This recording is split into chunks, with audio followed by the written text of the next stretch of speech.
So lads, 12th of October, 5 p.m. Stevenage got our first 2-1 win. What we saying? Hooray! Fantastic. Big round of applause, boys.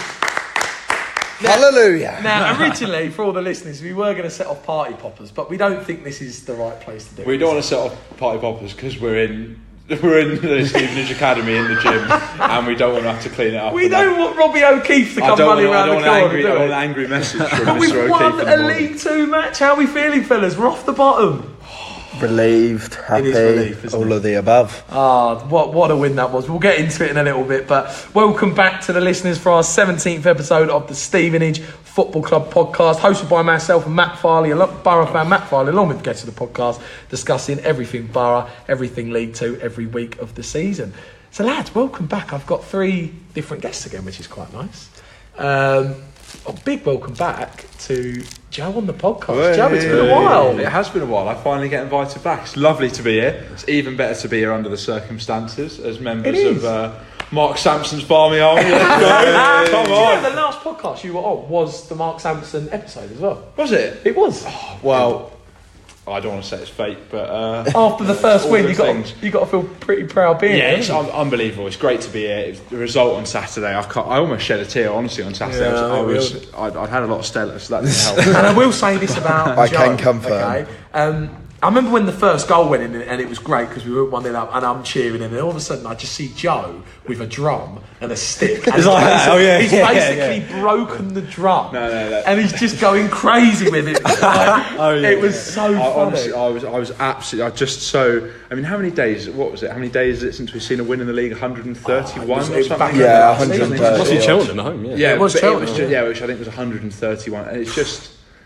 Yeah, wow. It's just felt like so long coming, and there's been so many games this year where I think as a fan it's almost easier if you're getting beaten comprehensively every week. It's so you much can almost easier. make light of it, and you just get on with it. Whereas we've had so many performances that are so frustrating, and with the start and with everything that happened with the previous manager and things that have come out since then, me personally, I'm just so pleased for Mark and the boys. It was so great meeting Mark and Revs. Do you know what? It felt like a cup win Saturday. It felt like we won a league. If you look at the video that the club put out, sorry, I'm going on here, but the video the club put out and the amount of people that would just stay behind at the end just to cheer on that clip the club tweeted, and I tweeted it on I haven't Monday. seen that many fans at the end for a long time. There were ages. At least sort of, we're talking probably 300-400 fans who just stood in their spot easily, not moving, just clapping, Curtis and then Mark's, Super Mark Sampson, just the cheers. Something I do want to mention is Phil Wallace stayed in his seat throughout and watched. Yeah. Usually he just goes straight back in the boardroom. What, with Graham Wesley there as well? I'm joking. Get out. I'm joking. Bentley, I said. But no, Joe, it's great to have you back on, mate. It's great to see you here, and looking forward to Birmingham. Very excited. He's coming. He's actually coming. Also, a massive welcome back to SG1 radio panellist and superstar, Rhys Donnelly. Rhys, welcome back. That was one hell of a welcome. Thank you. No problem. Did you enjoy it last week? I did. I'm sorry I couldn't be here, but I'm a busy man these days. I was on the radio last week. You two were together, weren't you? Yeah, I couldn't hear a single thing. I've got to be honest. The one thing about the SG1 radio. Again, I'll go with you. You can't hear him. When you're a guest. Right. Having been in the studio, I can't emphasise enough how good of a job they do. Yeah, I can imagine they do. Yeah. It's a ridiculously hard But I remember the last time I was, I just couldn't hear it. Yeah, it's hard. It's difficult. It's either every view. You have to lie. Everyone on Facebook hears us, or you like the phone caller doesn't. Yeah, and I will say something. Thank you ever so much for mentioning the topple of the podcasts.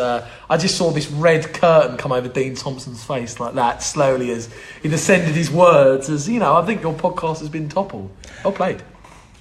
I prefer not to comment. We did last week, but Rhys, it's great to have you back on, mate. Thank you very much. And also another massive welcome back, and I'm going to get the name right this time because last time I struggled a little bit. A massive welcome back to Michael Stoy-Savlovich. Thanks, mate. Thank you. Good to have you back. Pleasure, mate. Thanks for having me back. No, but I thought you were really good last time, and you've seen the first win, haven't you, this season? Well, yeah. Finally, yeah. But what a win! What a win it was. It's great to have you on, mate. Thanks, mate. Thank you so much for coming back. No worries. So, boys, I've been looking forward to saying this on the podcast podcast for months now. We'll come straight into it from Saturday. Borough's first win of the season, 2-1 win at home against Grimsby Town. A massive relief for everyone involved at the club. I'm sure Mark and Revs and the players, it's the first win for them overall, first win for our supporters. Just to see a win on the board is just so important for our season now. That was really the start of our season at 5 p.m, winning that game on Saturday. Joe, I'll come to you first, mate. Massive win for our club, massive win for the team, and just to have 3 points on the table is so big for those players, isn't it? It's absolutely unbelievable. I think, again, Mark said it, it's unbelievable for everyone from the players and the staff around the club to him and Revs, in the management, and for us fans. We saw 2 great goals, and I think genuinely they were. You watch the replay; they were 2 really good. Charlie Carter's goal was great. It's a proper rocket finish. That 2 great goals, but not just that. I mean, we've discussed this briefly before we came on. It felt, and I know I don't like it when this phrase gets bandied about because I think it becomes a bit of a stereotype, and we play in something. It felt like a proper Borough performance in the sense that the last 10-15 minutes we were really under the cosh. We conceded that goal, and I think a few of us went, "Oh no, it's sort of happening again." We've seen it so many times, haven't we? We've seen it so many times. I mean, I think Joe's head was in my chest about 30 times during the last 5 minutes. Do you know what? It was really weird because we were 2-0 up, and I thought we were cruising at one point, and then when the goal went in, I looked at, I think it was Sam, she was standing with him, and I said, "Oh no, it's going to happen again. We're going to throw this away." You thought it, didn't you? We fought through it. The fact we didn't throw it away gives us such confidence, but also the players. They turned up on Monday and will have said we can do it because Grimsby are a good side. They will be good side towards the right end of the table, and they've been in decent form. Were they 8th going into something around playoff? They were in the playoff. They were just around the playoff picture coming into Saturday. So they've played well this year, and we held off from a pretty sustained and accurate attack from them at times, which was just fantastic. I've got to be completely honest. I thought the performance again in the first half was great. Yeah. Do you know what? That's one thing that I've been really happy with this season. There's been a lot of good There's been a lot of good first half performances. We're putting ourselves in the right position. That's it. I read a stat out last week of the amount of goals we're scoring in first half of games. We're scoring quite a lot of goals in the first 45 minutes. That was a big positive. But I agree with you. The way that the players kind of did it together. As a full unit, as a full team, I thought was great Saturday. It was a massive win, and again, to see that off in the last 10 minutes was so important. If we would have thrown that away, I think that would have killed the team. Yeah, I think that possibly would have pulled the curtain on the Samson experiment. I think it was huge for absolutely everyone, especially mentally, because we've got up and tried it over and over again. And to be killed off time after time was quite disheartening, but to finally do it was huge for everyone. It was a massive relief, and I loved the final whistle when everyone went, we won a game. I think there was more limbs than when we scored. And just seeing Mark cheer on the pitch and everyone cheering him. And I honestly think I've watched that video of him, cheering, doing the celebration so many times because it just.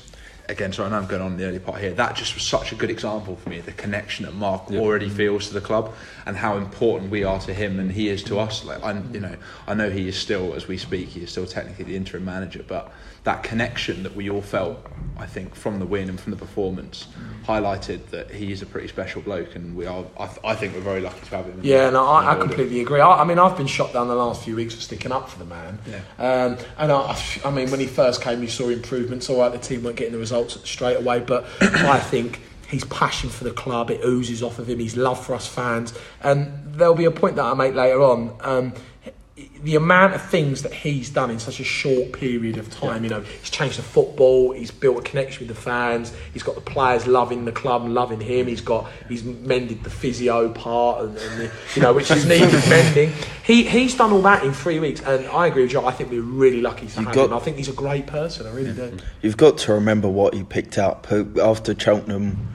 It was a downbeat, really damaged squad, and people forget he's been in the job 3 weeks, and there's been a huge difference in attitudes, in the way we play, and ultimately results. I know we pick out things sometimes and go, "Oh, we could have done this better or this," but he's had 3 weeks in the job. Yeah, I completely agree. I think he's right now we can all see the direction we're going in with Mark right now. I just think me personally, I think he's the right man for the job. I really think that. I know that he's still got more matches coming up. You know, we've got 2 massive away matches coming up in a short period of time, but I really do think with the amount of work that he's done in the first 3 weeks and the kind of catapulted us out of that ditch that we were in, I think he's the right man for the job. I was speaking to you Saturday. I spoke to Dean on the radio Thursday. We all seem to say the right thing. We can't have massive change before some big football matches coming up. We've got Scunthorpe quite soon. We have Morecambe. We have that month in 2 weeks. We have Oldham, obviously, with Dino. I think we need to carry this upwards trend on, and Mark is, for me, for all of us, I think, the right man to do that currently. He's such a lovely bloke, though. Yeah. Do you see his cover picture of all the fans? Yeah, I love. Yeah, you can see Joe there standing on the lagers. The sad thing. Why did I look so much larger than everyone else? I got to be honest, I love the man. I think Mark Sampson, and Alex Reville. Big up Alex Reville. After Colchester on Twitter, I know we've mentioned we've slated Mark quite a bit. Who slated Mark? Don't make we never. Okay, me and Joe, Joe, you slated Mark. Don't try it, fella.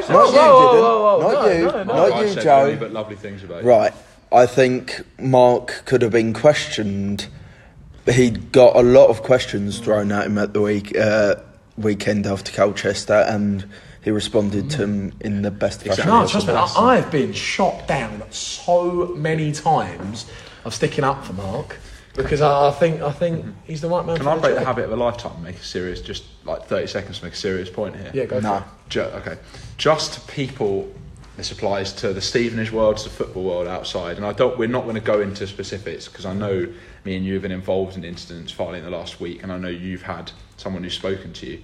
Just be aware when you put things online, people can read them. And that's not. I'm not discouraging anyone from saying anything they want online, because I do believe people should have the right to say what they want. But just be aware that the person you are tweeting about or mentioning may very well be reading that comment or it's being passed on to them. So just have a think. You know? Yeah, I think mentality has been a massive hurdle in the camp for Sampson to overcome. Yeah. And he's doing really well with it, but we as fans can help that. Oh, definitely. I agree. Michael, what were your thoughts on the game as well? Obviously, on a massive win, 8 points, a point off the bottom of the table, a real good kind of pathway to climb the division. What did you think on the win? What a game. Well, the last 10, we didn't make it very easy. It was a really good football match. Definitely. Some of the football we're playing, it was on the ground, wasn't hoofing, it was on the floor. There's so many man of the match contenders as well. Yeah, so many. Do you know what? Sorry, so many. There's something that Mark has done, and this hasn't been spoken about a lot, and I think we've missed it for the whole start of the season. If you look at the team under Mark, he's starting to form partnerships within the team. Yes. Right? Yes. So if we'll take Curtis Guthrie and Jason Cowley, for example. He's formed that partnership. Between them, they've got 7 goals each, I think, overall. They've got 7 goals in the last 6 games. In the last 6. He's on 4. 7, right? He's formed that. He's now got Cuthbert and Nugent back. Boom. That's another partnership back in the mix. Nugent was brilliant. He won, 90% of his headers on Saturday, I read. He's formed that partnership. Nugent was fantastic. Right? Tillman and Charlie Carter. How good was Charlie Carter? He's a baller. Saturday? Wow. What a performance. Kellen Watts as well. Kellen Watts. I mean, it's better in midfield, personally. I completely agree. So he's now got Timlin, Charlie Carter. That's another partnership. Again, I think Charlie has grown into the Borough shirt brilliantly over the last few weeks. So not only has he done that, he's now forming partnerships Chris within Stokes the team. With the rest of the defence as well, because he's played as a centre back and a left back and even a left wing back at some stage. He's played everywhere. I completely agree. And Denton as well. Denton's coming to look really good. I think that was what I took from Saturday. Is he's built these little partnerships within the team, and it's paying off.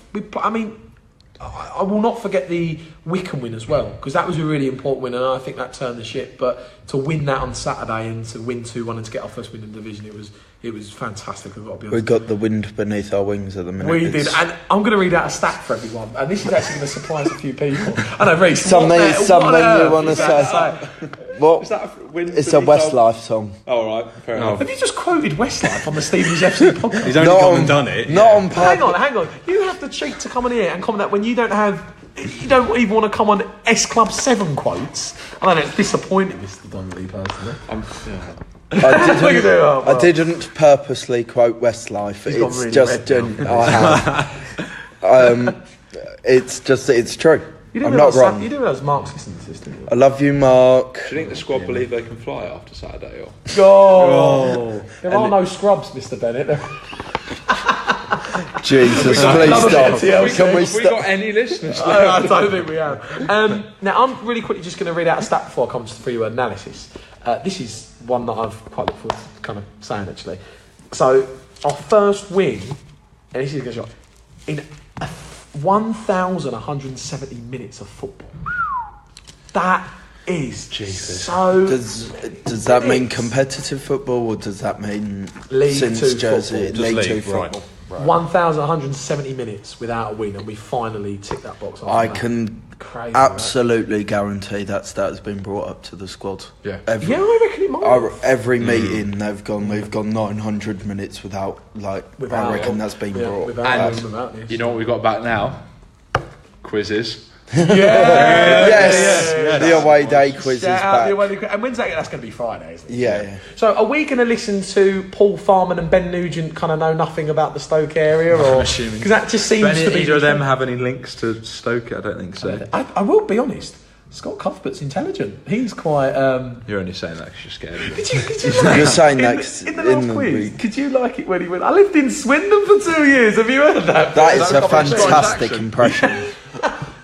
I hope Mark I plays lived in that. Swindon for 2 years. Don't you think that's quite good? I think you better hope that Mark doesn't play that to him, to be honest. I hope not. He's going to be offended for that. Now, I will really, really quickly come through the three-word analysis on Saturday's massive first Borough win in League Two. There are quite a few. Harley has said, score prediction king. Well, I guess he got the prediction right then on the competition. Nice one. Move on. Next up, Reece Donnelly. We finally won.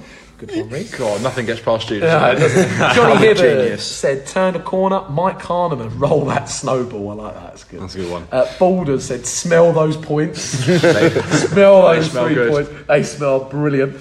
Aidan says, it's never easy. Barry, Thunderbirds are going. I like that one. Very good from Barry. Craig Keenan said, winning is fun. Old Borough Bar Stewart said, onwards and upwards. Patrick Jackson, must finish better. Now, Nate sent me an option of 2. One was full of explicit. Yes. And then the other was decent, and he said, choose whatever. So I chose the decent one, which was well done, lads. What was the other one again? I might have to tell you after. It is very raw from Nate, I'll be honest.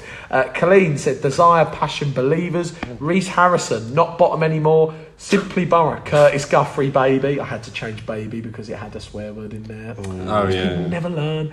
Callum said, Watts played great. Jed, yes, finally, woo. Michael S, that Guthrie goal. And What a finish. Yeah. What a finish. Michael S, that Guthrie goal. And no, that is it for the three-word analysis. That was really good.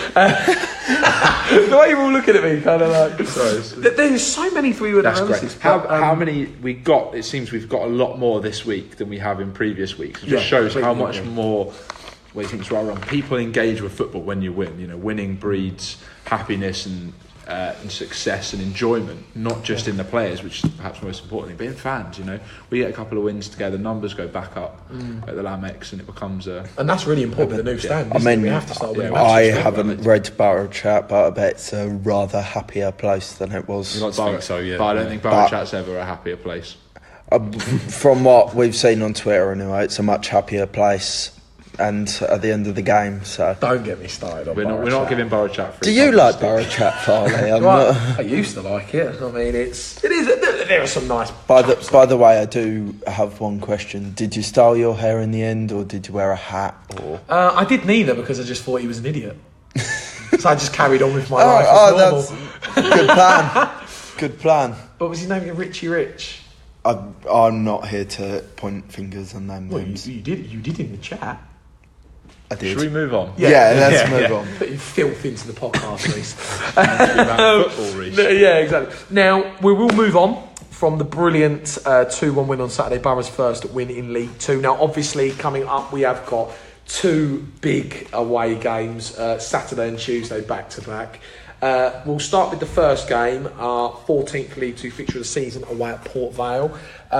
Now, this, in my opinion, is massive for the team, massive for Mark. I tend to find that with that win on Saturday, if the team can't get a win or a draw and we lose that game, I just kind of feel that, how do I put it, that a lot of people will start to get on the team's back again and Mark's back if we do lose. So I think it's really important to get a result. Yeah, after a huge mental high, if that could crush straight So for away. me, coming into this game, back to back, I'd actually take a point apiece in both games. I think 2 draws. Yeah, I think 2 draws would be good. I think Port Vale they haven't lost at home in 6. I think they're not an easy side. We haven't won at home in a while. Results break. Yeah, true. I would definitely just don't lose at Vale. I think Win or draw, yeah. Swindon is a different But matter. I will say this: win again, and that's an 11-point platform beneath the team. Before that big month's really important. Now, obviously, we're 23rd with 8 points. Port Vale are further up the top. Now, Reece, I have left you in duty today of going through, Swindon a little bit later, but Port Vale now. So would you like to tell us a few stats about Port Vale that we might not know? Can we just point out that, Reece, remind us what you are currently studying at the moment? Sports business and broadcasting, Joe. Yeah, just you should know your stuff. Do you see what I have to deal with? You say that every week. Do you see what I Said that last time I was I on, don't yeah. see it. I can't see it. What, with Joe here? Just a lot of pressure on you, mate. I just wouldn't want to be one of your I legs. feel like Joe's is always snapping at your heels. When Reece is on the radio, Joe's on. When Reece is on the podcast, Joe's on. It's I like would Joe's- call it a bromance, but we don't really like each other. We don't. So it's a big shame, that is. It's a big shame. Disappointed. But Reece, nevertheless, give us a quick explanation of Port Vale, stats, anything that you've done. In 50%... That was Henri Carragher-esque, Joe. In 50% of the games that Port Vale took the lead in, they have lost that lead. So maybe a mental fragile thing to play on there because the confidence is with us. Port Vale obviously have a wide pitch.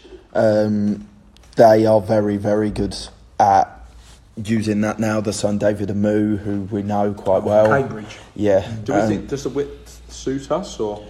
I think to it a does degree. in this formation. We went there in April and played the formation we play now, 3/5 at the back, and it worked well. So possibly players like Denton and Luther. While- Hopefully Luther's back. While they're very good at attacking the width, the majority of Port Vale's goals this season have come from not defending the wide areas properly. Quite often the fullbacks are too high and they wait for the midfielders to drop in, so defending in numbers certainly isn't their strong point. So maybe a pace aspect could come into good use there. Out of the 19 goals conceded this season, 8 of them have been conceded from set pieces. It's a good start.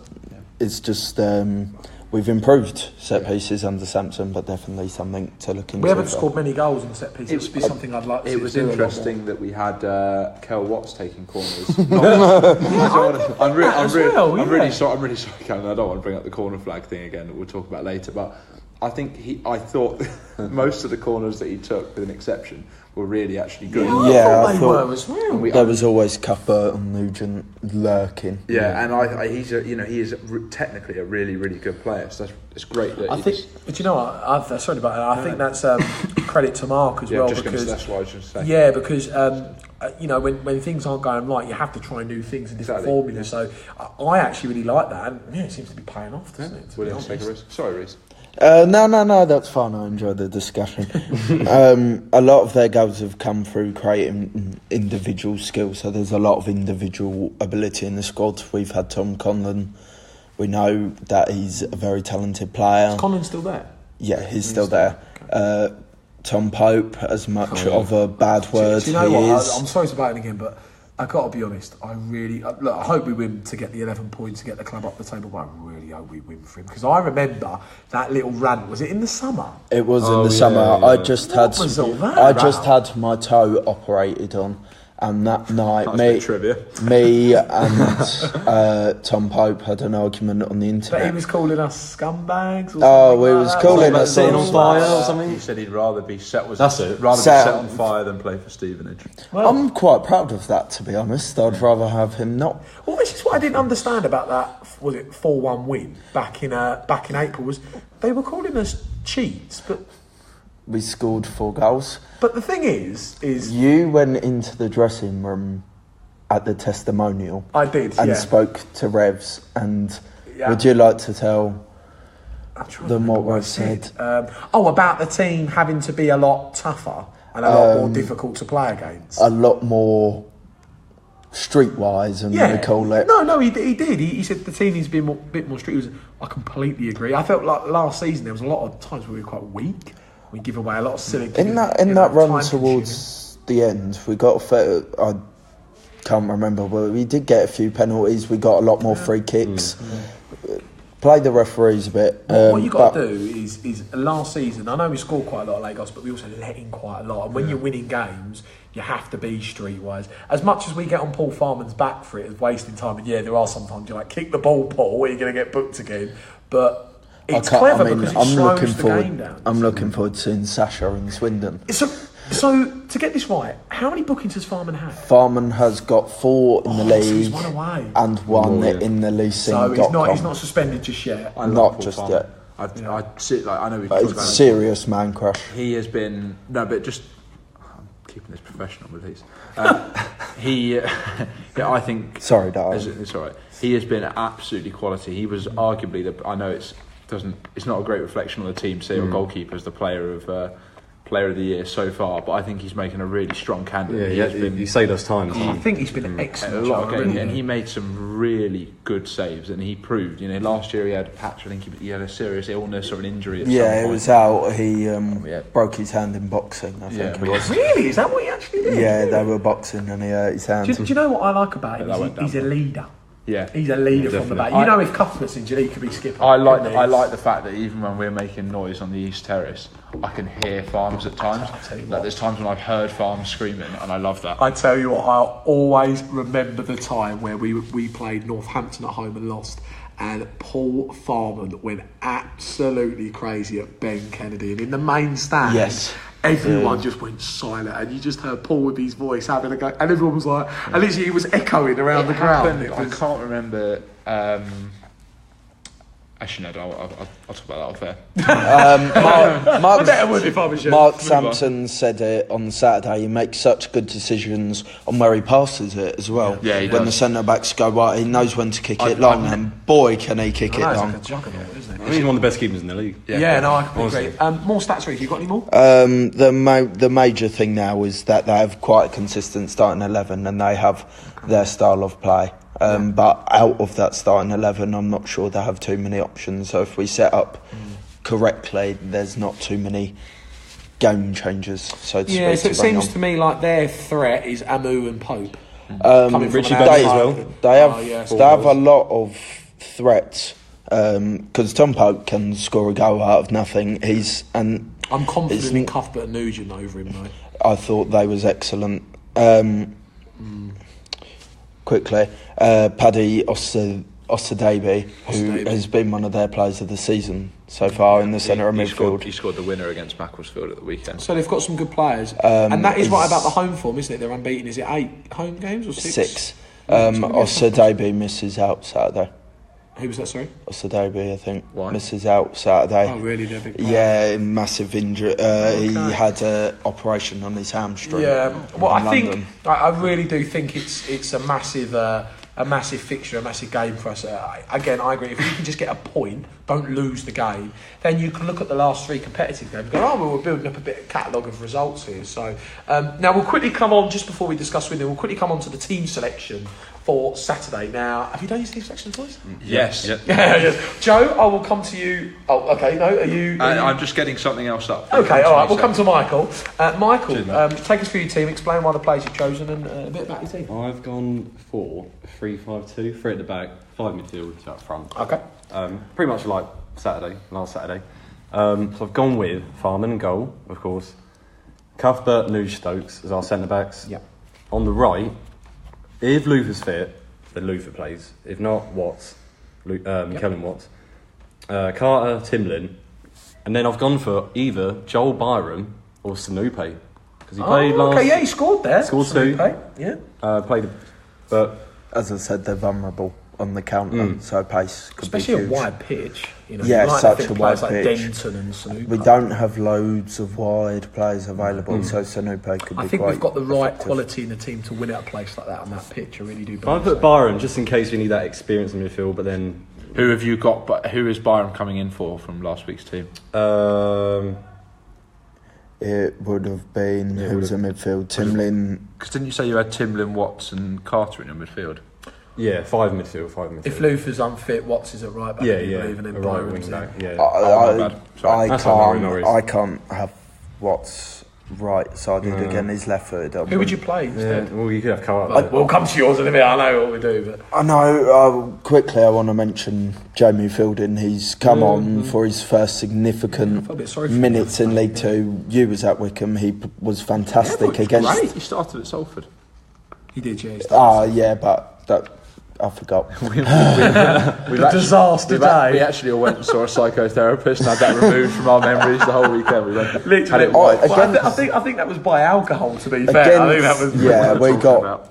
against Wickham. He was against Rolando Aarons, by the way, who's played Premier League, and he was fantastic. So he came on Saturday, and they often say your nerves go at the first touch. Unfortunately, Jamie's first touch was the pass to give away the goal, so he's probably on edge a lot. To be fair to Jamie though, that was quite a physical game Saturday where the ball was in the air quite a lot, and I felt sorry for him because when you've got Hanson and Matt Green and players like that up there, it's very tough. What did we, from one of the great things we learned from our visit to Bradbury End to see Mark and Revs was that Jealous. they said that Jamie Fielding was or is pretty much the hardest working player to have in that squad. They joke that they have to go and get him in at the end. Do you remember we were doing the podcast? But he's still out there. Yeah, he's still out there. So Yeah. apparently he's what, 19, is he? Come from a much lower league. He had offers from higher up, as we all heard about, and he is working very, very hard. So he's got potential to be I top player. completely agree.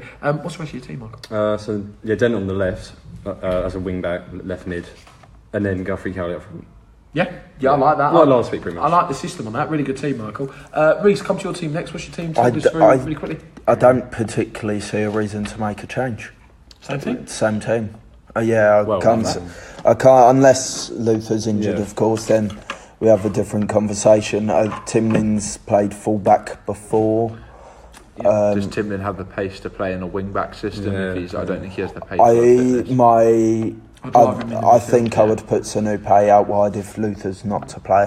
Okay. Look, I think Luther was just precautionary though, who also played outstanding Saturday, by the way, 2 assists. So sticking with the same team. Sticking with the same team, I thought it was very good. Joe, talk Yeah, through your team. I'm sticking with exactly the same team. I thought we had the right combination. I'm still slightly unconvinced by Sanupe's ability to be consistent at this level.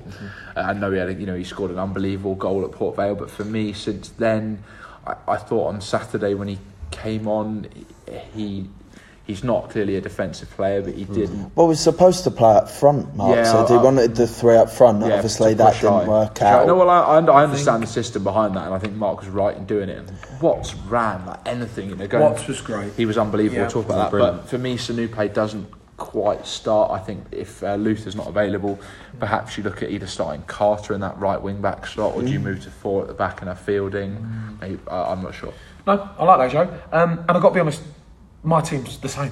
The same as last week. Yeah, same setup. I think for the first time that'd be the same team as well. Yeah. We need to build a consistent This starting feature's 11. getting- Yeah, exciting the as the feature. season I've goes got on. to be honest.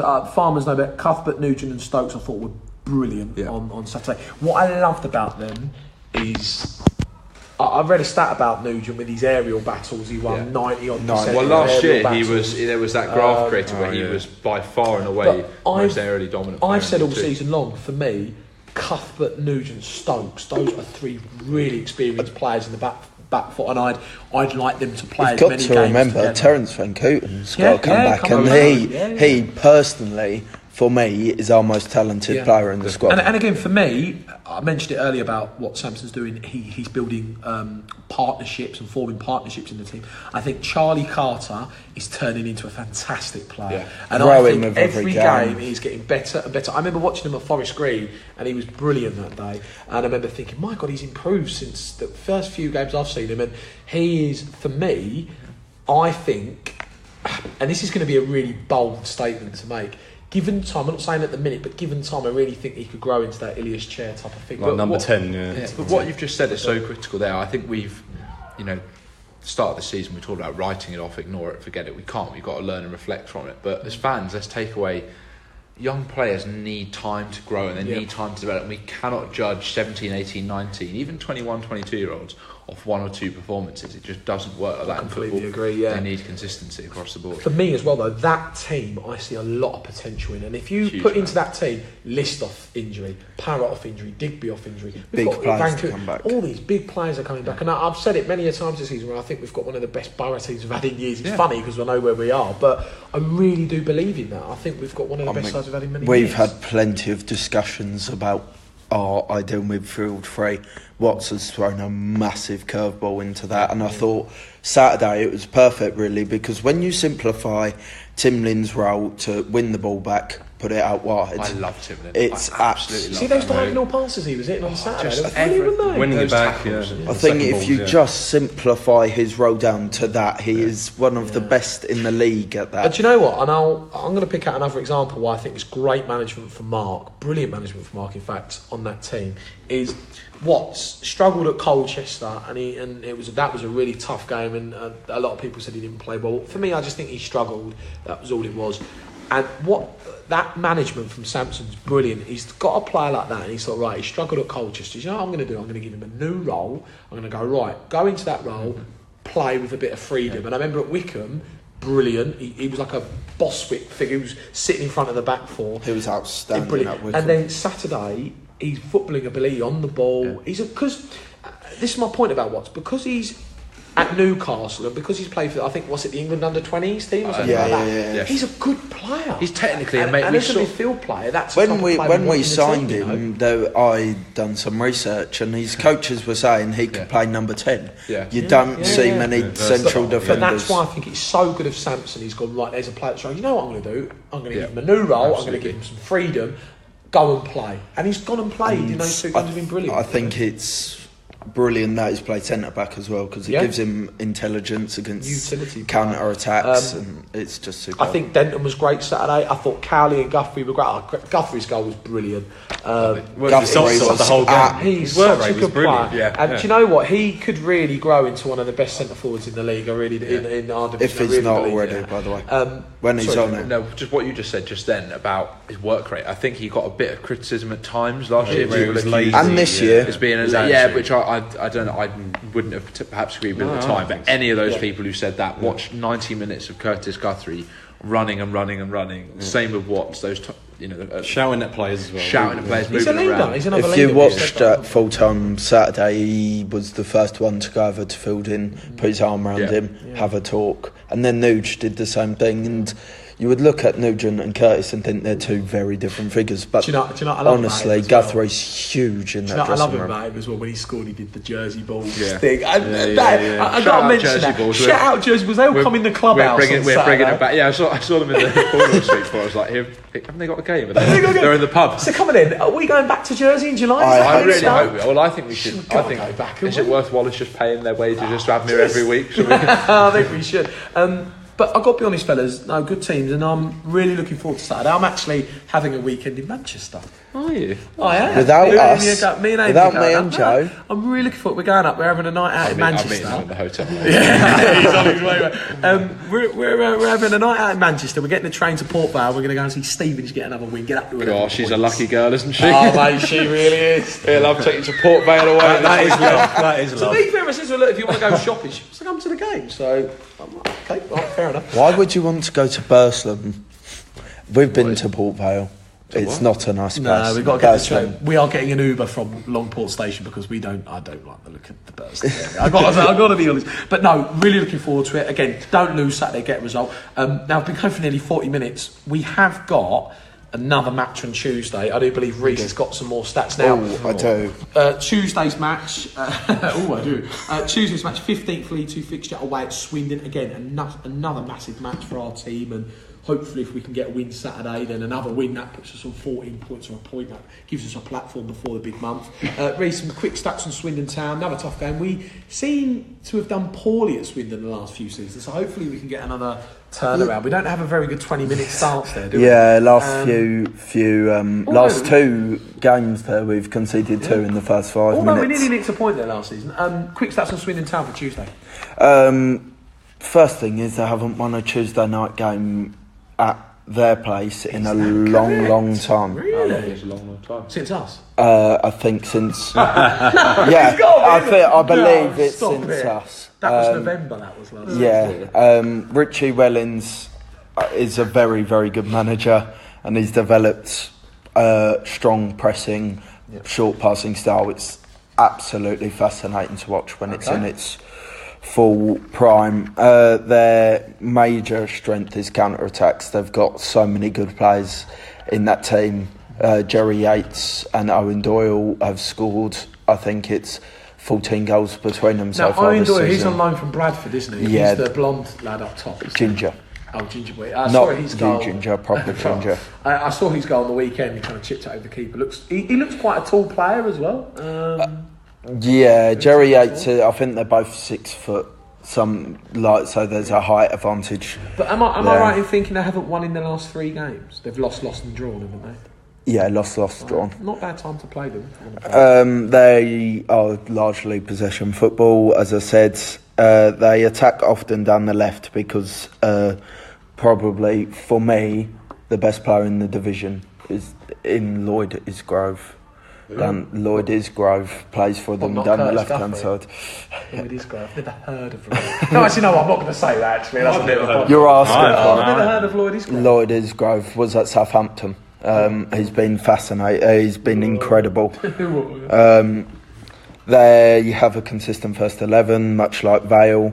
But what strikes me with Swindon is they have so many good players so many good players too, probably in every position. Rob Hunt, Zach Kouani, just so many good players in each position. Kersey Anderson.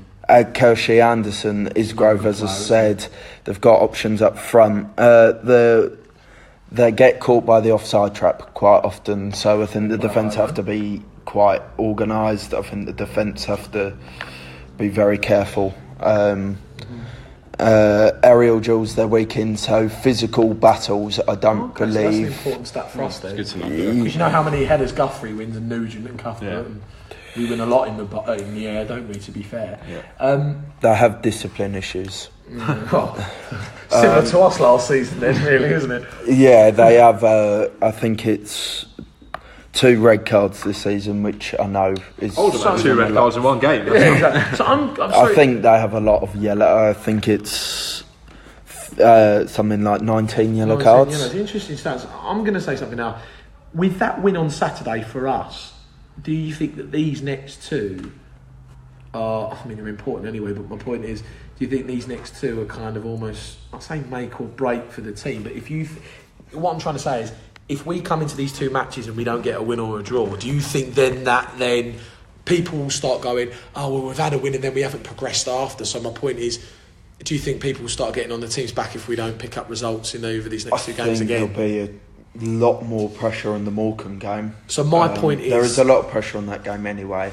And Scunthorpe as well. I think for me Swindon is let's see where we are as a team. I wouldn't say that's one where we need a result Yeah, there. so- I wouldn't, for me, because Swindon will be near that top 7. So would you It's say not then me. the next two, if we took 2 draws, that would be positive in the sense we're That'd be unbeaten huge, in the huge. last 3 or 4 matches? Then a Just point don't- apiece would be as good. I said earlier, don't lose at Vale.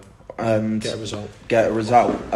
If we get a point at Swindon, that's a huge result Because for us. my reason for just not losing the next 2 is what I'm worried about is losing, say, on Saturday, which I don't think we're going to do, and then the heads go, whoa, again, and it's like, oh, we've That's just what won. I'm And saying, so I if don't- we get a draw at least, then the players go, oh, well, you know, we've won at the leasing.com, we've won there, we've got a draw, and we've got another draw.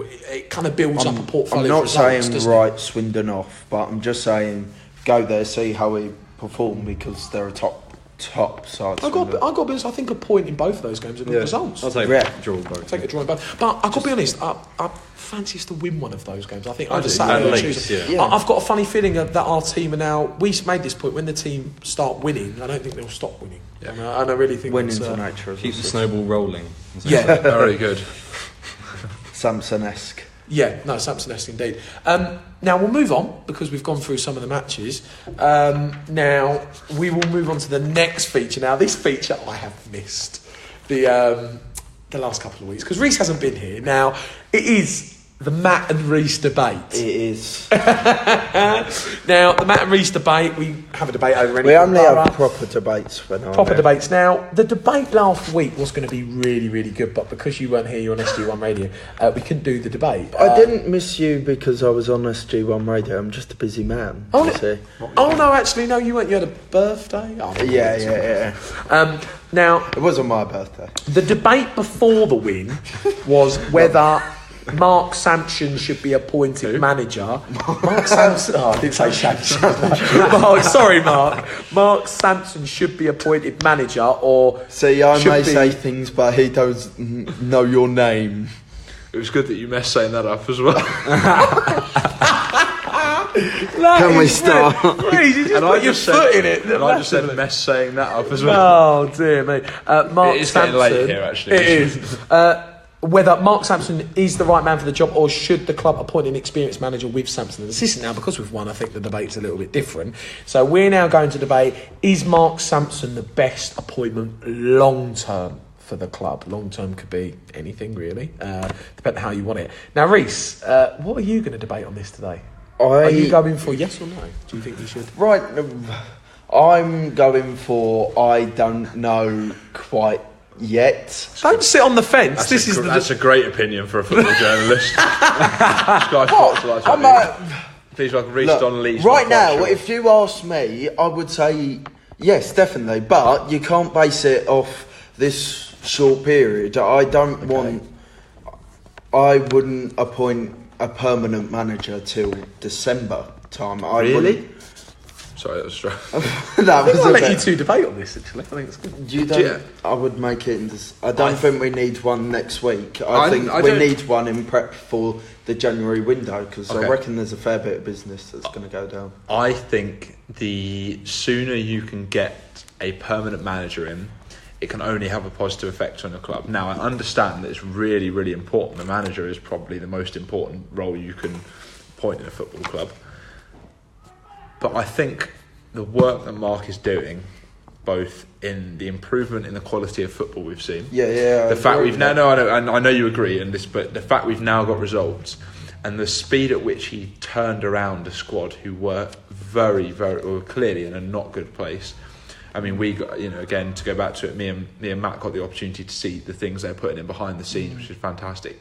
But most importantly to me, the players all seem to. I think Curtis Guthrie literally said Mark He and is Revs. the best man He for said the job. Mark and Revs are the best men for the job. And I think that you can't underestimate the value of a group of players who like and support a manager. Yeah. Whether we had that before, saw the opposite with Dino. whether we can only speculate about that, but we are hearing things to that effect. And Mark is such a likeable guy, so of course they like him and get on with him. But he is breeding a culture and an environment of the club that players want to be at, and he will probably want to do business in January. So the sooner you can appoint him, the sooner the players have that I stability. completely agree with that. Yeah, I think just to epitomise How that. long would you give it then? When would you? For me, would you say in the next 5 games he gets 2 wins, a point? For me, provided that by so what we've got Port Vale and our next home game is Morecambe. I think for me, providing we haven't lost in the 2 away games and we get, I think that I would potentially think if we get a win in the next 2 away games, I'd possibly even think about making it official before Morecambe. But certainly, if we get a win at Morecambe, what Phil Wallace says to Mark Sampson and what we know as fans could be 2 different things. For all we know, Phil Wallace has said to Mark, "You can have this amount of games. We just don't know." We never know as fans. Ultimately, we're never going to see the full picture. We've just got to kind of work off. So to be honest with you, I can understand at this point why he hasn't appointed him just yet. Because my point is, now we've won, I now want to see an improvement throughout the next 3 matches, and then at the same time, if we do that, I think brilliant. Appoint him.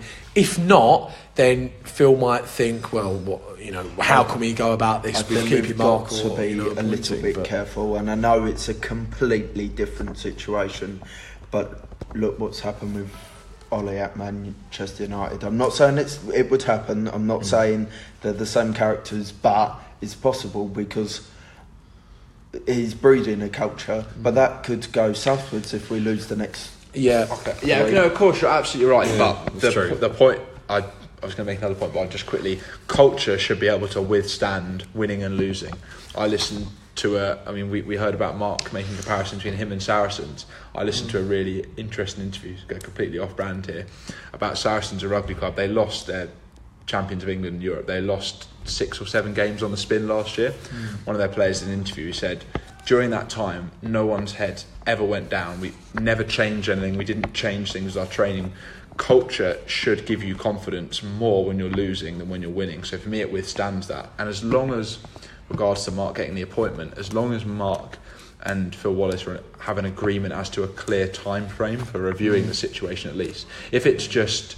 what we've got from Wallace is, I'm not interviewing anyone, it's open-ended at the moment. I really hope they've sat down and said, okay, I'm giving you to this date, and after this date we're going to review, or he's put some qualifying conditions on that. So I've gone on there. Mark Sampson. I've got to be honest, I'm all for Mark. I think let's see how the next couple of let's see how these away matches pan out, and then obviously we probably need to beat Morecambe. One game. But my point is, I think he's the right man for the job. I think the amount of work that Mark has done in the last 3 weeks is credit to him as a man, as a professional. I'm just going to list a few of those things. Actually, I think I've already mentioned them in a previous thing. But let's look at the type of football that we were playing before Mark was put in charge. It was all up in the air. It wasn't attractive. As Stevenage fans, we want to see winning football. We want to see good football played as well. That's what we pay our money for. He has invested that. He started getting the ball on the floor a lot more. The goals output, the 10 goals that we've scored under Mark are over half. So he's improved that already. He's got 6 goals in the output in the division. One thing that I think is really important for our football club, when the club has been successful, I think we said this on a previous podcast, when the football club has been successful, it's been like a family. It's been all together. Everyone's in it together.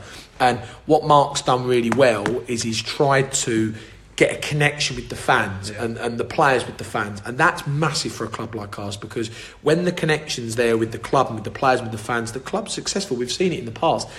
Along with that, he's mended the physio side of things. He's got a physio in. He's done all of that just in not even a month, and I think it will work out for him. Let's try and get a win in these away matches, and I agree with Joe. I think the guy which should be appointed if we win more. Just want to put this on the record. I'm a huge fan of what Mark's doing, what he's done. Yeah, keep backtracking now. No. I have tweeted this. I have spoken to all of you. I think he really cares. He looks like he really cares. What Mark's doing. I like Mark as a person. I think we should all go down the pub with Mark. I've got to be honest. Yeah, why not? Why not? I like absolutely everything he's doing. Mark, we want to cut off your paycheck after all these nice things you've said about you. I've got to be honest. I think him and Phil do have a good working relationship. I think we don't know that they understand each other. I will say we hope we do. But the one working relationship we do know just very quickly that is very good is Revs and Samson. 100%. We've seen in results they're getting an influence, but when they were, I wouldn't say that. I would say we know for a fact that Samson and the players. Do you know? I will say this about Dean Thompson. I did agree with his point actually on the radio where he said that. Yes. I know what you want to say. Oh, do you know about the November month because that is a bit. Oh, sorry. It means I can talk even more. Oh, there you go. Where I do agree that if we change something now, you've got to then go into the away matches. You've then got the big month of Morecambe, Scunthorpe, Oldham, and for me, it'll be a massive culture change. Yeah, I think the improvements that Mark's made in the time that he's been in charge at the club, I think are massive, and I think that. Give another month with the team, I think we'll be picking up consistent results. And why would we change it now? Do you see what I'm saying? With that big month and the FA Cup, let's not, forget. If we're in a good position come the end of that month, that for me is when I would consider making it happen. Yeah, but a really interesting discussion. Actually, it's been more of a discussion than a debate, actually. But I believe in Mark, I believe in Revs, and I think what they're doing at the minute is great. They care so much and starting to turn the ship, which is really important. Now, we're going to move on because we have been going about an hour, boys, to be fair. We've got so much time. Now, because in light of Borough's first League 2 win, hallelujah, I thought that it would be really nice to do a Borough quiz on this season so far. We've done mini ones. So we have done one quiz before. The next quiz we will do is the Christmas quiz. So that'll be. Sorry, stop. Oh, I thought you said that we were doing the Christmas. Oh quiz. no! The next I was about quiz to get will my be. screws on.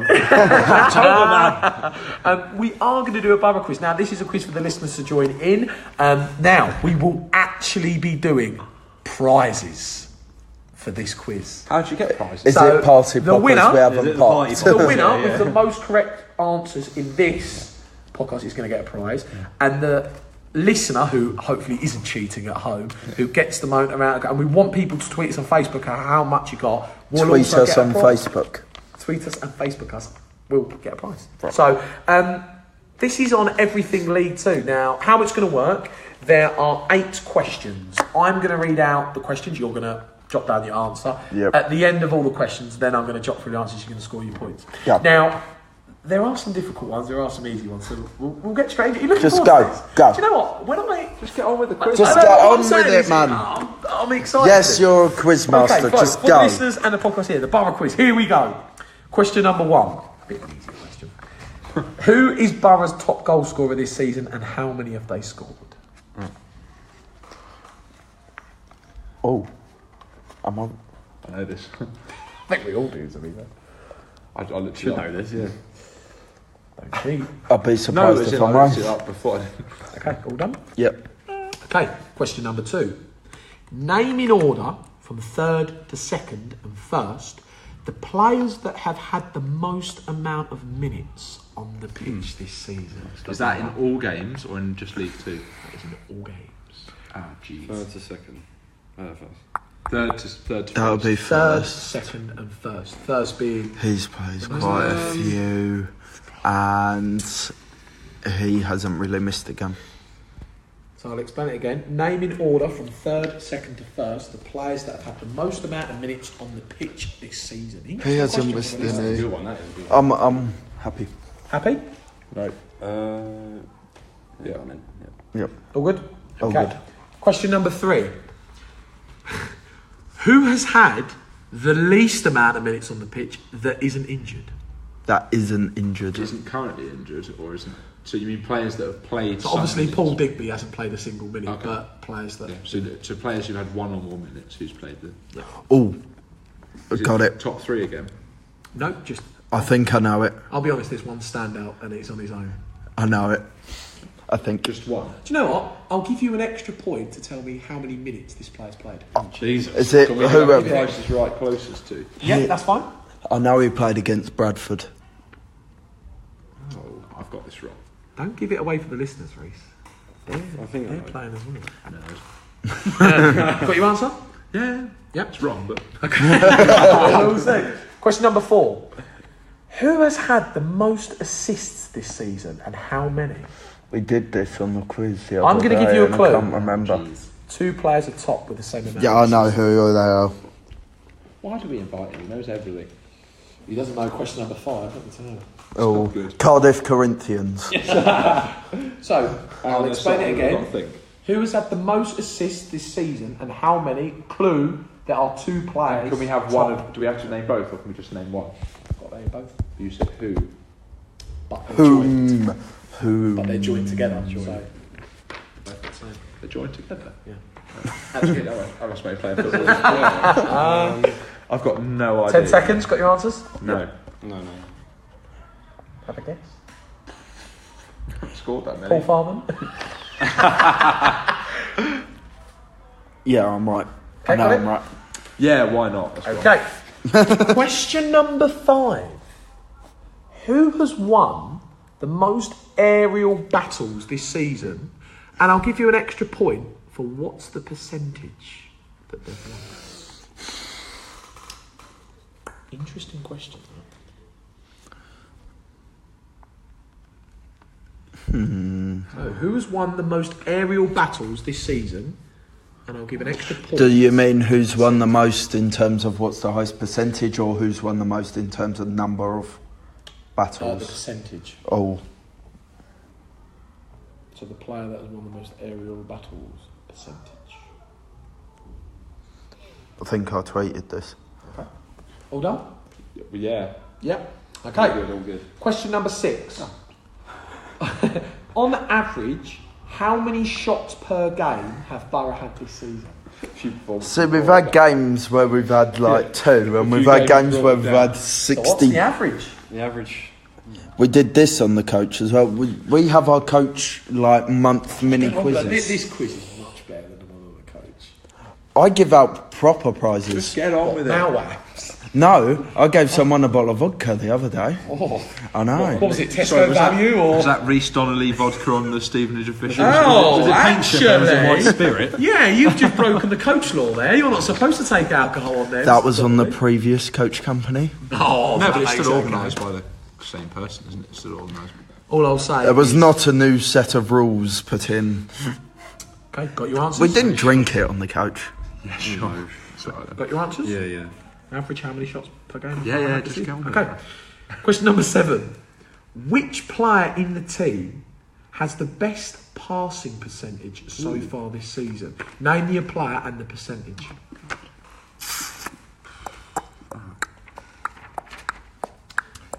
Farman. But it could be, theoretically, there could be someone with a sort of 99% who's only played 10 minutes. That's what I'm thinking. Which player in the team has had the best passing percentage so far this season? Extra bonus point for the percentage. Oh, clip my neck. Is it Arthur Arlington? I'll tell you. Don't tell the listeners. It was a joke. That's not. Oh, okay, you're joking. I'm sorry, it was not a funny joke. Got your answers? Are you happy for the joke? 10 seconds. I'm happy. I mean, not generally happy, but Yeah. All good? All good. Okay, right, this is the last question. Thankfully. Question number 8, last question. Who, from the first 13 games of the season, has the best rating in the whole team? I'll What? also... Who scored? FIFA rating. No, best rating. Who scored? And I'll give you an extra bonus point for telling me what the rating is out of 10. The whole squad. I looked this up Whole the other team. day. Whole team. you know. Out of 10. And by the way, I'm a the nerd. source Some of us have a It's job. who scored. is 1, the Football League paper, and Oh dear. 2, soccer stats. On. Oh, And so then it's exactly not the who same. scored.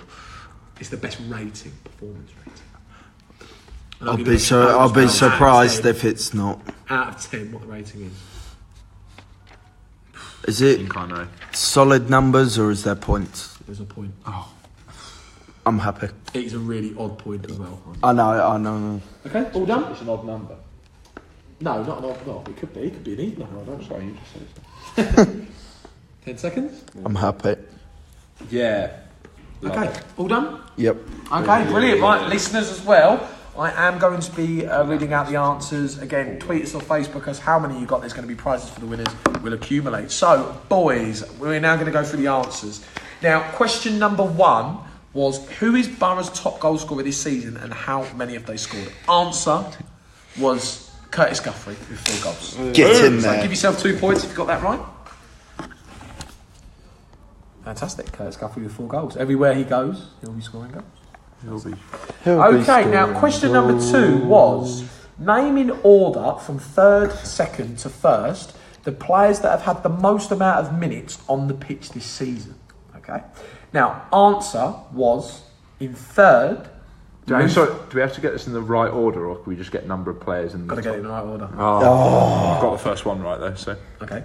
3rd was Luther Wilding. Damn it. Most amount of minutes. You get it right? Yeah. Oh, brilliant. Well played, sir. Oh, yeah. Okay. Point if you got it right. 2nd was Chris Stokes. I had him Oh, okay. And 1st place, Paul Farman. shock. So I get 2 points. So you get 2 points. You've got 2 right in that one.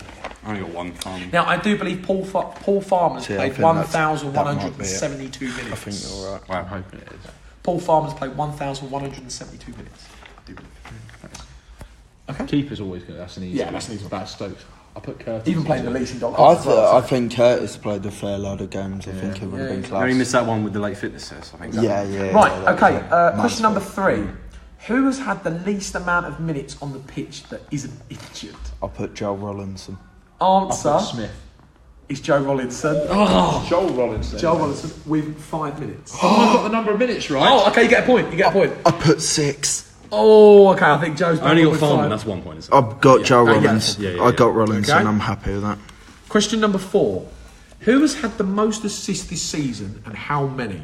Now, it was 2 joint with exactly the same number.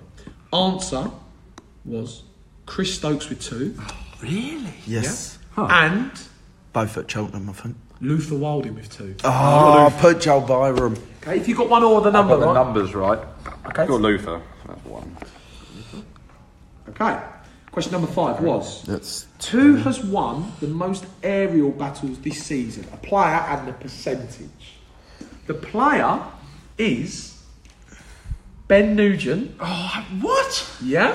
Think about what I tweeted the And the other week. percentage, 92. 93. Put 92. But 91. Oh, Ben Nugent has only played, what, a handful, and he's got the most amount. Nude, you are a beast. He's a beast, isn't he? Shout out to Nugent. Absolute. Okay, question number 6 was, on average, how many shots per game have Borough had this season? Average.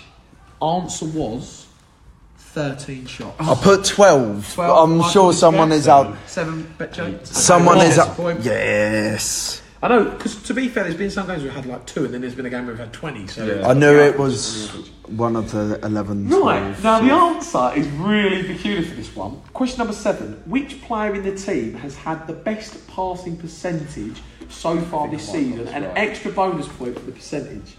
The player is Craig McHale-Smith. What? Yeah. Wow, Jesus. And Best the versus percentage, 78% by any the chance. percentage, 90.5.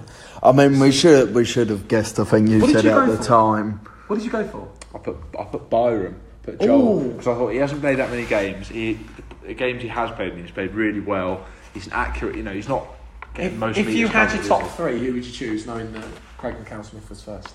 I would say I'd still put Byram. I would still put I know Byram the top in there. 3. Do you know what? Maybe it's quite often a centre back in these things because Like they're often Cuthbert, yeah. putting I maybe would- Stokes. Perhaps he's Yeah. quite a handy ball I player. know this may sound weird. I'll put the keeper in there, Farman. Do you want, I can list you the top Yeah, 3. that's a really good. Go on. So obviously, first is Craig McHale-Smith. Second Is it Farms? Scotty Cuthbert. is Curtis Guthrie. Ah, yeah, because Right. yeah. Third, Chris Stokes. Oh, Not bad. yeah, Thought Johnson sounds would be about there. right. Paul Farman's 4th.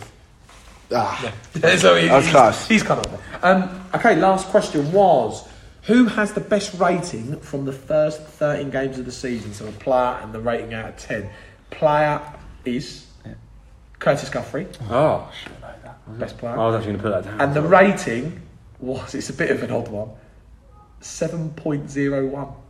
Oh, so it's the 2. You said it's. It's a point, there's a point. Yeah, but you could have said it's the 2 decimal places. Oh, well, sorry, I didn't want to get technical, but... Oh, sorry, that technical. Someone who saw they do that, they put 7 year, points not, that something, year 9 maths 2 decimal Oh, but places. Reece said, is it to the point? I said, yeah, there's a point involved. yeah, but that's An A-star harsh. on GCSE That's maths. me. Okay, boys, so, Joe, how many did you get right? What was your points? I got 6 points.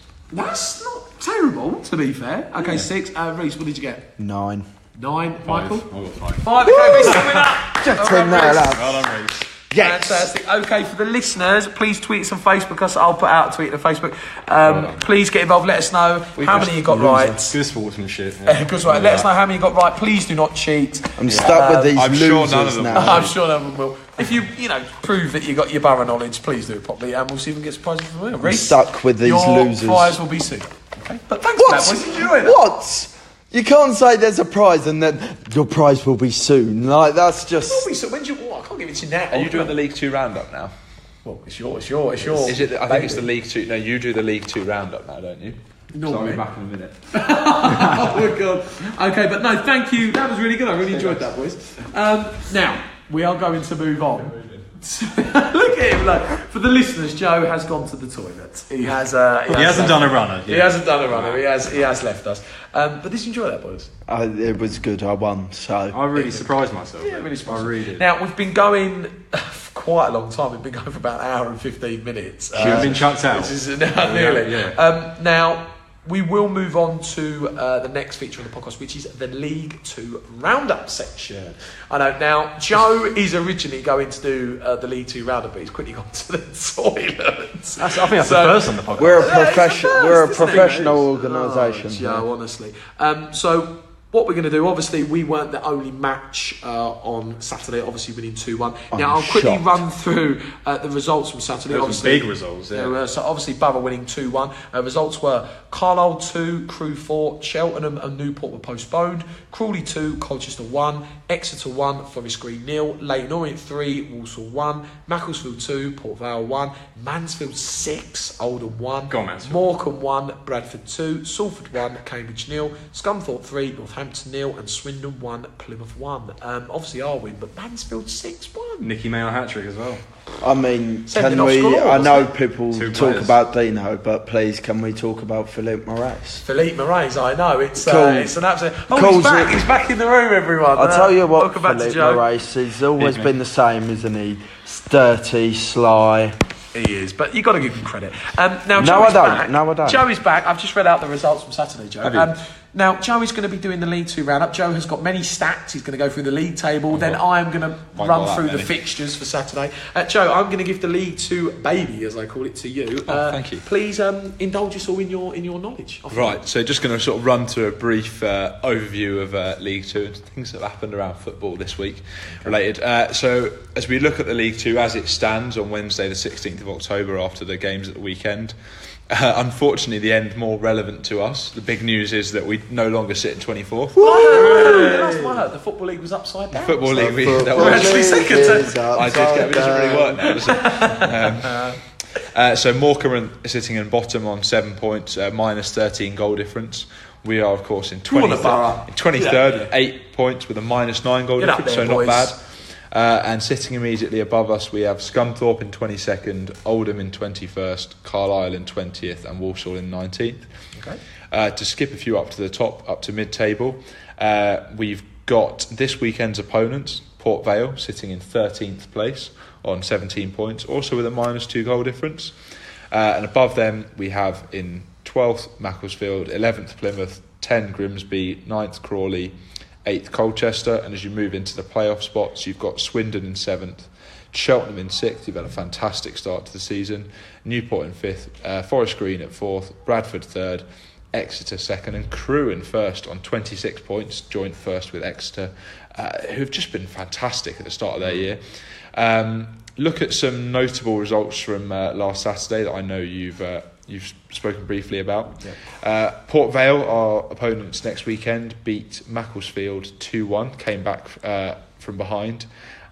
Richie Bennett got his 5th of the season, putting the visitors ahead on 12 minutes. Theo Archibald, who we know can be on trial. a dangerous player at time. He brought out some really good saves. I watched the highlights from the Port Vale keeper. But as you said, the man whose name I'm going to pronounce wrong, Paddy Osadebi, did we say? Yep, that's correct. Yeah, he hit the winner to get them back to 2-1. The result that you've just briefly spoken about, Mansfield 6, Oldham 1. What's going on there, right? Yeah, I thought it was interesting. I mean, a certain Dino Marmria described it as a moment of madness.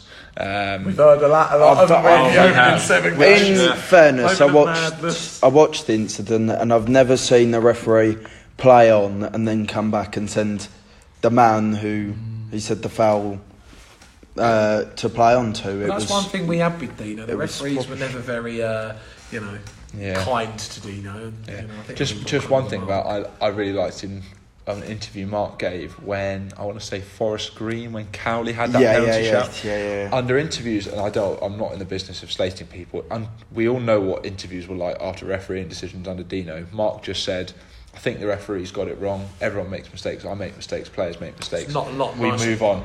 You deal with the things that are in your control.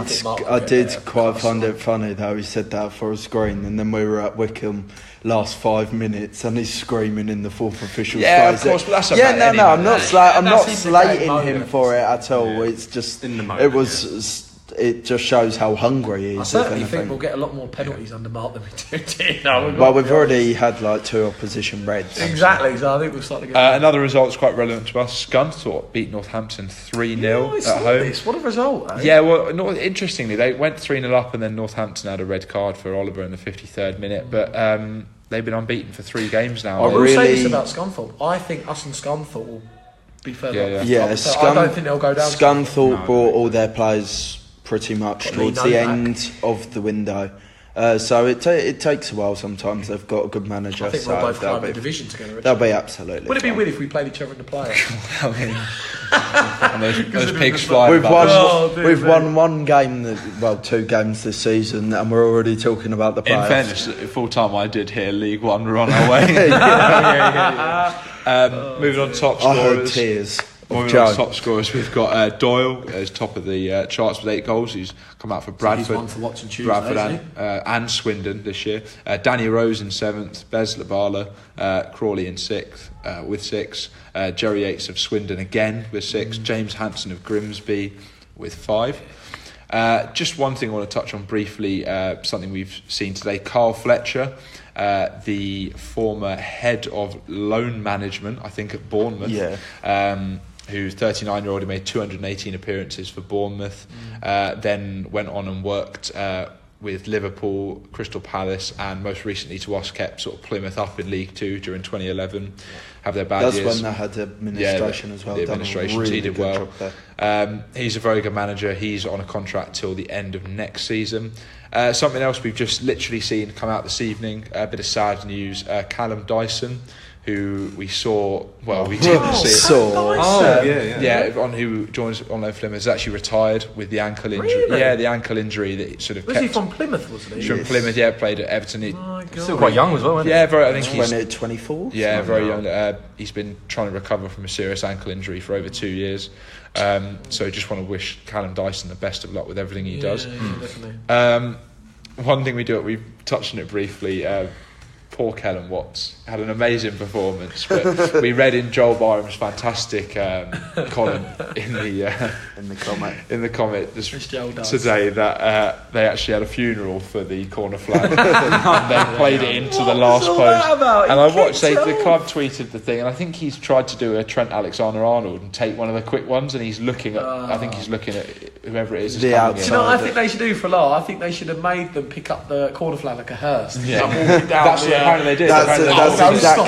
That's exactly what they did. Possibly the biggest news of the season for Borough is the Hearts Senior Cup draw. We've been drawn. Well, do you want to talk about this? No. We've got I'll talk after you've made your point. We've been drawn Hadley. That well. Who do we get in the next one? Who do we get? Where in the next one? Away. Where away? And I think most of the. They used to play for Where. I was a bit worried about Where, but then I learnt that they actually did have Farley playing for them at some point, so I'm not too concerned. Hang on a sec, they just got to the FA Cup. Not too concerned about their standard of football. Sunshine. They lost to Potter's Ball, I let you know. But hey, look, a big draw, FA Cup draw on BBC Two on Monday. Yes, who we having?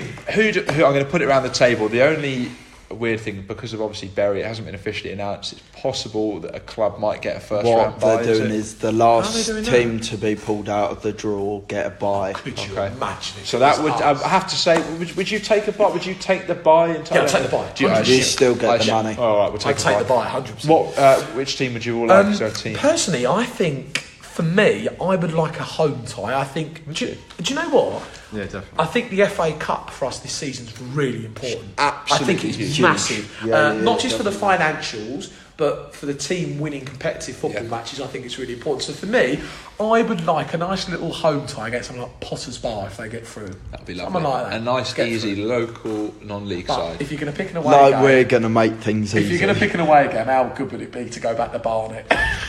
I don't want to go back to Barnet. And it's not far. As long as we don't have to visit Can we Darren please? Sarr at Yeah, can we- Yeovil. Oh, hang on a sec. Yeah. Oh, could you imagine Yeovil at home? We've already got to deal with Darren Saul back at, action. Darren Saul I'll back do at them at London. home Oh again. my! Well, Luke Wilkinson, Jimmy Smith, Charlie Lee, Jimmy Smith. all back at the bar. Could you imagine with Darren Saul? Oh, it would be fireworks that game. Do you know what? Just as long as we don't get Plymouth away or something, Carlisle away, you know, like let's get a miles nice away, tie yeah, this yeah. year. Go on, you pick your ideal tie. I'd say, yeah, Barnet, I think. It's not a million miles away and, yeah. I know there's a Nottingham derby in the last round. It's Notts County versus Bednor Town or something along those Nottingham lines. United. it's like Nottingham City, isn't it, or something? One of them away would be brilliant. Notts County was brilliant until you entered the Can stadium. I just say something? Could you imagine round one, Borough get Salford away? What It would would be you do? the most What would you do? borough draw possible would Back be to a Potwell? League Two side. We never went in Potwell. We must go back and do it. We went next door. We went next door. No, really good point though. I would love a seaside town away. what ball number Whitby are we Town at? away. Whitby, yeah. I've no idea. That hasn't been Weymouth away. Weymouth Weymouth. away. Weymouth, bring back the conference days. Get Weymouth away. Torquay will do. Oh. I definitely want a conference or that kind of team away. Point is, the cup is massive for us this Yeah, year. yeah. I'd Huge. really like to see us do well. Something I actually took, because I had a look through the notes of the last thing I did when we last talked about this. I put North Stand opening ? Oh wow! I mean, that's never opening. And I know I'm doing this thing, but we don't. I turned to our resident Stevenage fact expert, Mr. Donnelly. We don't have an official. We had a soft opening, was meant for. Well, originally it was Cambridge. Well, It was originally Cambridge, Cambridge, and and then the certificates So didn't. what are we come. saying? Morecambe? in my they head, say I would Morecambe, yeah. imagine if the certificates Have there, it's a fact of certificates. I think it would be done for Morecambe. Because the thing is, I really think that will affect our form. That stand, yeah, I getting think- that open yeah. and getting that, momentum down. Well, that half of the Rev pitch, said I about think that. it's He said it important. felt a bit weird sometimes, sort of attacking nothing, and you can't underestimate. I know we're not going to fill that stand up for the, or most weeks we're not going to fill it up, but just to have a little bit of something. Do you know what? I was looking at it Saturday, imagining people in there. Actually, imagining. Well, there were that 3 being- people in there. Yeah, well, the useless ball boys we seem to have. I think they're actually season ticket holders and refuse the offer. Just sit there, wants I to am go. getting my seat. Oh, I love that. Now you've done a little quiz for me. I want to give you boys a bit of trivia. Okay, all right. So it's a bit of Stevenage history. We're going back. Okay, go for it. So the 2019 Player of the Year Yeah. was Scott Cuthbert, It was. and I'm going to go round the table from left to right, and we're going to work our way back to 2005 and see how many 2005. former Players of the Year we Yeah, can no get. problem, no problem. Okay, so 2019 was Scott Cuthbert. Who was the 2018 Stevenage? I believe it was Danny Newton. Correct. Yeah. Who was the 2017 Player of the Year? Matt Godden. It was Matt Matt Godden. Godden, good. Who was 2016? Fraser Franks. What? It wasn't. I'll pass it round to the next one to get an opportunity. When was this? 2016. 2016. Oh, it was just. Wait, really? Yeah, got it Is here. it not Fraser? Nope. 2016. 3 seconds to answer, mate. 3 seconds. Oh, hang on a sec. Well, people have got families. I'm going to say... Do you know what I was going to say? No, I can't Will you just say the answer?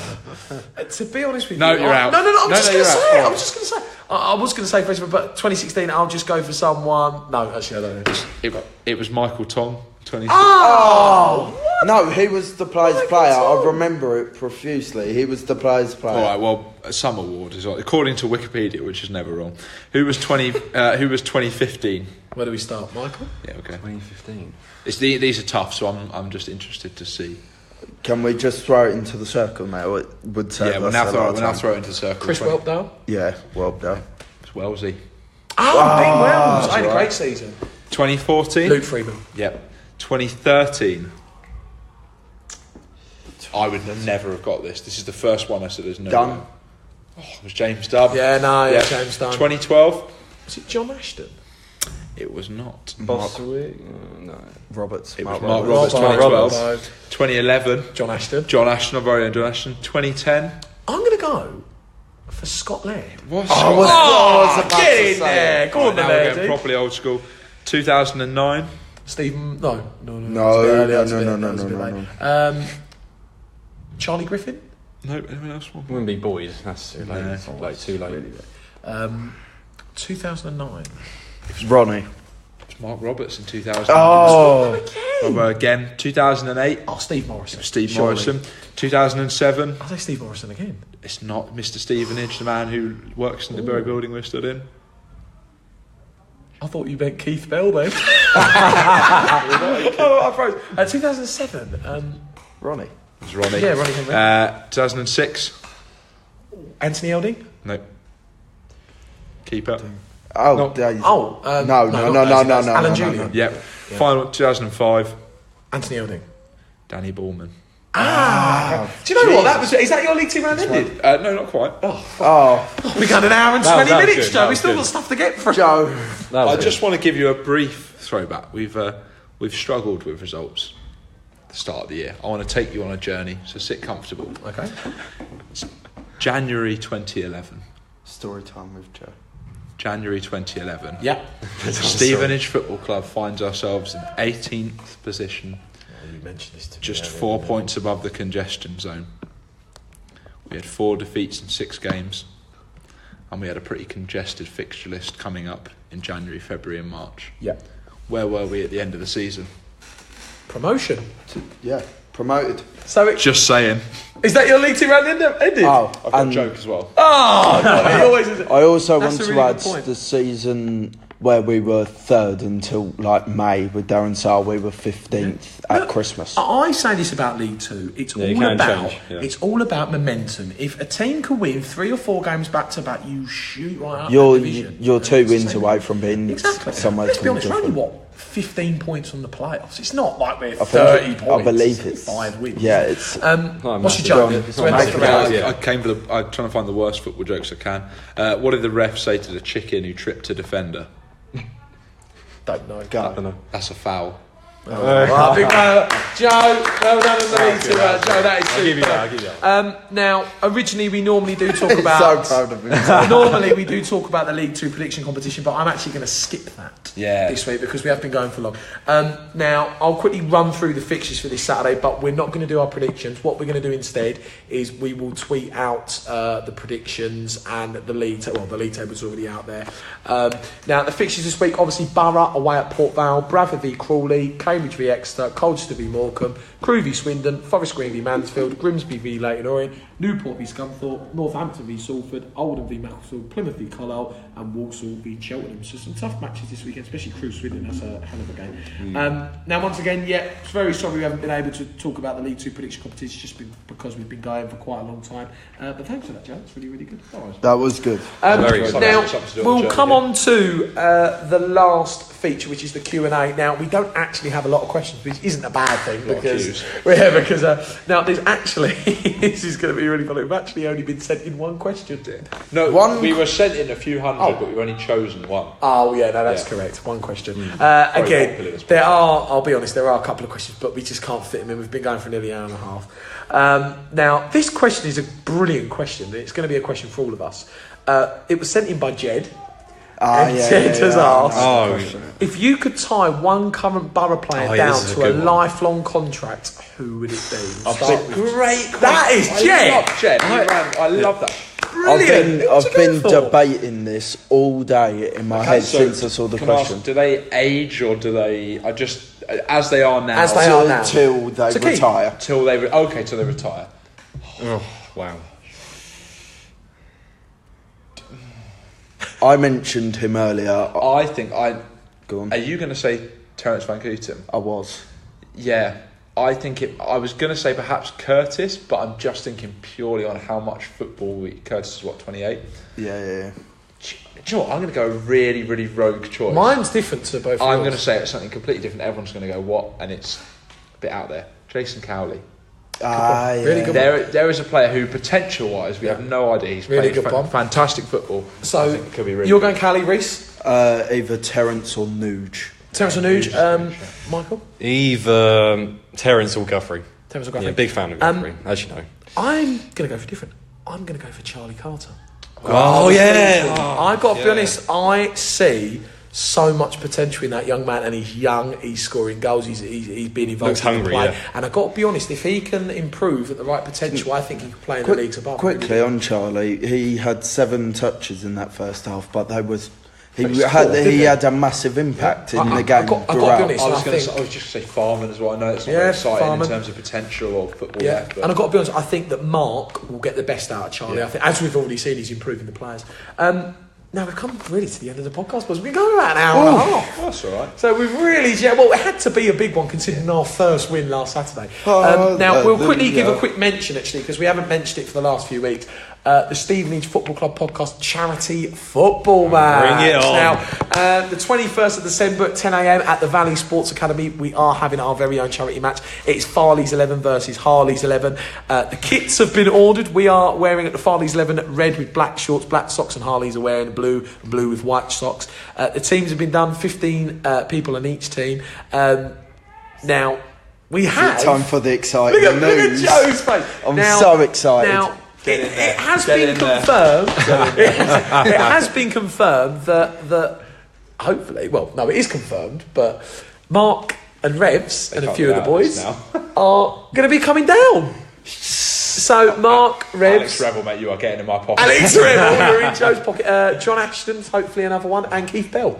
So the boys are coming down. So we have got a few of the 4 big players places of similar calibre So if you there. want to come down and raise money for a brilliant charity, of course, in Children with Cancer, please come down and watch the game. There's going to be loads of initiatives. Hopefully we're going to get a couple of shirts. Hopefully the home and away kit signed by Mark and the boys to go into the raffle, which would be great.